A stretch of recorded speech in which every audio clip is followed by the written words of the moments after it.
ಬೇರೆ ಕಡೆ ಮಾರಾಟ ಮಾಡಿಕೊಂಡು ರೈತರಿಗೆ ಅನ್ಯಾಯ ಮಾಡಿರ್ತಾರೆ. ಆ ಒಂದು ನಿಟ್ಟಿನಲ್ಲಿ ಇವತ್ತಿನ ದಿನ ಈ ಒಂದು ಹೋರಾಟವನ್ನು ಹಮ್ಮಿಕೊಂಡಿದ್ದೆವು.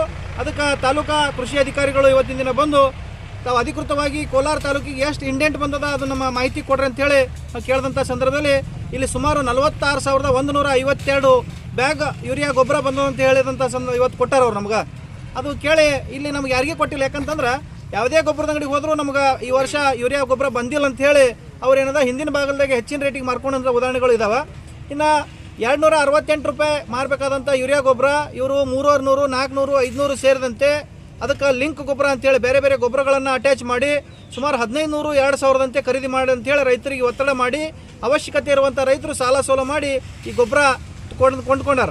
ಆದ್ರೆ ಇವತ್ತಿನ ದಿನ ಅಧಿಕಾರಿಗಳು ಹೇಳಿದಂಥ ಸಂದರ್ಭ ಸುಮಾರು 46,000 ಬ್ಯಾಗುಗಳು ಇವತ್ತಿನ ದಿನ ಕೋಲಾರ ತಾಲೂಕಿಗೆ ಬಂದದಂತ ಹೇಳ್ತಾರೆ. ಅದಕ್ಕೆ ನಾವು ಆ ಅಧಿಕಾರಿಗಳಲ್ಲಿ ಆಗ್ರಹ ಮಾಡ್ತಾಯಿದ್ದೀವಿ, ಆ ಗೊಬ್ಬರ ಎಲ್ಲಿ ಹೋಯಿತು, ಯಾವ್ಯಾವ ರೈತರಿಗೆ ನೀವು ಕೊಟ್ಟಿರಿ ಅನ್ನೋದು ಅಧಿಕೃತವಾದಂಥ ಮಾಹಿತಿ ಕೊಟ್ಟರಪ್ಪ ಅಂತಂದ್ರೆ ನಮ್ಗೆ ಅನುಕೂಲ ಆಗ್ತದೆ ಅಂತೇಳಿ ಅವ್ರಿಗೆ ಆಗ್ರಹ ಮಾಡಿದ್ದೀವಿ. ಇನ್ನು ಮುಂದಿನ ದಿನಮಾನಗಳಲ್ಲಿ ಯಾವುದೇ ಗೊಬ್ಬರದ ಅಂಗಡಿ ಮಾಲಕರು ನಿಗದಿತ ಬೆಲೆಗಿಂತ ಹೆಚ್ಚು ಮಾರಾಟ ಮಾಡಿದ್ದೇ ಆಯ್ತಪ್ಪ ಅಂತಂದ್ರೆ ಅದ್ರ ಜೊತೆಗೆ ಯಾರಾದರೂ ಲಿಂಕ್ ಗೊಬ್ಬರವನ್ನು ಖಂಡಿತವಾಗಿ ನೀವು ಖರೀದಿ ಮಾಡಬೇಕಂತೇಳಿ ಏನಾದರೂ ಆಕ್ಷೇಪಣೆ ವ್ಯಕ್ತ ಮಾಡಿದ್ರಂದ್ರೆ ಅದನ್ನು ಸಂಪೂರ್ಣವಾಗಿ ಅವ್ರ ಅಂಗಡಿ ಲೈಸೆನ್ಸ್ ಕೂಡ ರದ್ದು ಮಾಡುವಂಥ ಒಂದು ವ್ಯವಸ್ಥೆ ನಾವು ಮಾಡಬೇಕಂತೇಳಿ ಅಧಿಕಾರಿಗಳಿಗೆ ಒತ್ತಡ ಮಾಡಿದೆವು. ಇನ್ನು ಎರಡನೇ ಪ್ರಮುಖ ಬೇಡಿಕೆಪ್ಪ ಅಂತಂದ್ರೆ ಅತ್ಯಂತ ಹೆಚ್ಚು ಮಳೆ ಆಗಿರೋದ್ರಿಂದ ಈ ಭಾಗದಲ್ಲಿ ಮೆಕ್ಕೆಜೋಳ ಇರ್ಬೋದು, ಕಬ್ಬು ಇರ್ಬೋದು, ಅದೇ ರೀತಿ ಉಳ್ಳಾಗಡ್ಡಿಯನ್ನು ಹೆಚ್ಚಿನ ಪ್ರಮಾಣದಲ್ಲಿ ಬೆಳೀತಾರೆ. ಆ ಎಲ್ಲ ಬೆಳೆಗಳು ಸಂಪೂರ್ಣ ನೀರಿನಲ್ಲಿ ನಿಂತು ಸಾಕಷ್ಟು ರೈತರಿಗೆ ನಷ್ಟ ಅನುಕೂಲ ಆಗಿ ಇವತ್ತಿನ ದಿನ ಲಾಸ್ ಆಗುವಂಥ ಸಂದರ್ಭ ಐತೆ.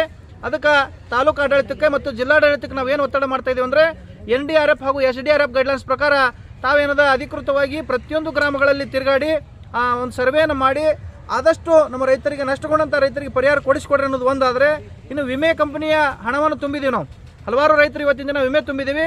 ಆದರೆ ಕಳೆದ 3 ವರ್ಷದಿಂದ ಈ ಭಾಗದೊಳಗೆ ಒಟ್ಟಾರೆಯಾಗಿ ಕಡಿಮೆ ಪ್ರಮಾಣದಾಗ ಬಂದರೂ ಕೂಡ ಅದು ಬರಲಾರ್ದಂಗೆ ವಿಮೆ ಹಣ ಜಮಾ ಆಗೈತೆ. ಅದಕ್ಕೆ ಇದರಲ್ಲಿ ಮಧ್ಯವರ್ತಿಗಳು ಶಾಮೀಲಾಗಿ ಕೆಲವೊಬ್ಬರಿಗೆ ಮಾತ್ರ ಈ ಹಣ ಬರುವಂಥ ಒಂದು ವ್ಯವಸ್ಥೆ ಕೂಡ ನಡೀತಾ ಇದೆ. ಅದನ್ನು ಕೂಡ ಅತ್ಯಂತ ಗಂಭೀರವಾಗಿ ಪರಿಗಣಿಸಿ ಸಂಬಂಧಪಟ್ಟಂಥ ಯಾವುದೇ ಅಧಿಕಾರಿಗಳಿರ್ಬೋದು ಈ ವಿಮೆಯಲ್ಲಿ ಕೂಡ ಪಾರದರ್ಶಕತೆಯನ್ನು ತರಬೇಕು. ಪ್ರತಿಯೊಂದು ಗ್ರಾಮ ಪಂಚಾಯತಿ ಮಟ್ಟದಲ್ಲಿ ಅದರ ಬಗ್ಗೆ ಅವೇರ್ನೆಸ್ ಪ್ರೋಗ್ರಾಮ್ಗಳಾಗಬೇಕು, ಜಾಗೃತಿ ಆಗಬೇಕು. ಪ್ರತಿಯೊಬ್ಬರು ರೈತರಿಗೆ ವಿಮೆ ಯಾವ ರೀತಿ ಜಮಾ ಆಗ್ತದೆ ಅನ್ನೋದು ಕೂಡ ತಾವು ಸಂಪೂರ್ಣವಾಗಿ ಮಾಹಿತಿ ನೀಡಬೇಕಂತೇಳಿ ಆಗ್ರಹ ಮಾಡಿದ್ದೆವು. ಇನ್ನು ಮೂರನೇದು ಪ್ರಮುಖವಾಗಿ ಸುಮಾರು 25 ವರ್ಷಗಳ ಹಿಂದೆ ಈ ಬಳುತಿ ಗ್ರಾಮದೊಳಗೆ ಸಾಕಷ್ಟು ನಮ್ಮ ಬಡವರಿಗೆ ಮನೆಗಳನ್ನು ಕಟ್ಟಿಕೊಟ್ಟಿರ್ತಾರೆ. ಆಶ್ರಯ ಯೋಜನೆ ಮನೆಗಳನ್ನು ಕಟ್ಟಿ ಸುಮಾರು 25 ವರ್ಷ ಆದರೂ ಕೂಡ ಅದರ ಹಕ್ಕುಪತ್ರವನ್ನು ಇವತ್ತಿನ ದಿನ ಕೊಟ್ಟಿಲ್ಲ. ನನಗೆ ಈ ಅಧಿಕಾರಿಗಳನ್ನು ಕೇಳಿದ್ರೆ ನಾಚಿಕೆ ಬರಲಾಗ್ತದೆ. ಯಾಕಂತಂದ್ರೆ ಒಂದು ಸರ್ಕಾರದ ಅಧಿಕೃತ ಕಾಗದ ಪತ್ರ ಇಲ್ಲಾರಿ ಅವ್ರ ಮನೆಯನ್ನು ಹೆಂಗೆ ಕಟ್ಟಿದ್ರು, ಇದರಲ್ಲಿ ಏನಾದರೂ ಶಾಮೀಲಾಯಿತು ಅಥವಾ ಈ ದುಡ್ಡನ್ನು ಯಾರು ಇವರೇನು ವೈಯಕ್ತಿಕವಾಗಿ ಕಟ್ಟಿದ್ರು ಅಥವಾ ಸರ್ಕಾರದ ಅನುದಾನದಲ್ಲಿ ಕಟ್ಟಿದ್ದಾರೆ ಅನ್ನೋದು ಒಂದು ಪ್ರಶ್ನೆ. ಆದರೆ ಇಲ್ಲಿ ಸುಮಾರು 25 ವರ್ಷಗಳಿಂದ ಈ ಎಲ್ಲ ಕುಟುಂಬಗಳು ವಾಸವಾಗ್ತಾ ಇದ್ದಾವೆ. ಅಲ್ಲಿ ಅವರು ಮುಂದಿನ ದಿನಮಾನದಾಗ ಈ ಮನೆ ಖಾಲಿ ಮಾಡಿದ್ರೆ ನಾವು ಮುಂದೆ ಎಲ್ಲಿ ಹೋಗ್ಬೇಕು ಅನ್ನೋದು ಒಂದು ಚಿಂತೆಯಲ್ಲಿದ್ದಾರೆ. ಅದಕ್ಕೆ ಈಗಾಗಲೇ ಸುಮಾರು